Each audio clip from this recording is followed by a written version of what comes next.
नमस्कार। डीडीनो के एक नई वीडियो में आप सभी का हार्दिक स्वागत है। दोस्तों, आपने बहुत से ऐसे किले देखे होंगे जिनको आज तक लोग जीत नहीं पाए, जिन पर विजय पाना बहुत ज़्यादा मुश्किल था। लेकिन फिर भी कई राजा ऐसे आए जिन्होंने उस किलों पर अपना कब्जा कर लिया और वहां पर शासन किया। लेकिन आज हम एक ऐसे किले के बारे में बताएंगे जिसे बेहद पाना बहुत ज़्यादा मुश्किल था। भारत का वो किला जिस पर तोप के गोले भी हो जाते थे बेअसर, और उनके सामने अंग्रेजों ने भी हार मान ली थी। भारत में ऐसे कई किले हैं जो किसी न किसी वजह से मशहूर है। एक ऐसा किला राजस्थान के भरतपुर में भी है जिसे लोहागढ़ का किला कहा जाता है।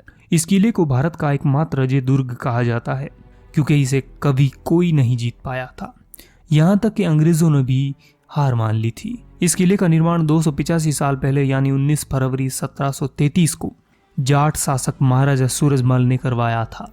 चूंकि उस समय तोप और बारूद का प्रचलन अधिक था, इसलिए इस किले को बनाने में एक विशेष तरह का प्रयोग किया गया था, जिससे कि बारूद के गोले भी दीवार से टकराकर बेअसर हो जाएं। इस किले के निर्माण के समय पहले एक चौड़ी और मजबूत पत्थर की ऊंची दीवार बनाई गई।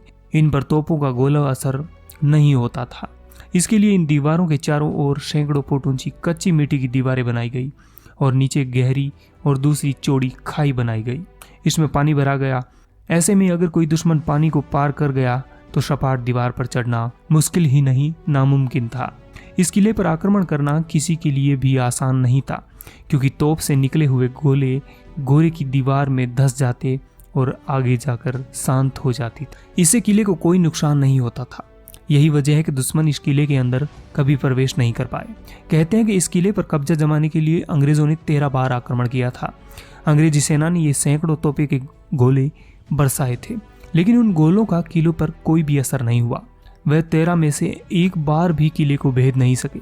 कहा जाता है कि अंग्रेजों की सेना बार बार हारने से हताश हो गई और वहां से चली गई। अंग्रेज इतिहासकार जेम्स टोड के मुताबिक इस किले की सबसे बड़ी खासियत इसकी दीवारें ही थी, जो मिट्टी से बनी हुई थी। लेकिन इसके बावजूद इस किले की फतेह करना लोहे के चने चबाने से कम नहीं था। इस किले ने हमेशा दुश्मनों के चक्के छुड़वाए और अपना लोहा मनवाया भी है, इसलिए इसका नाम लोहागढ़ का किला पड़ा।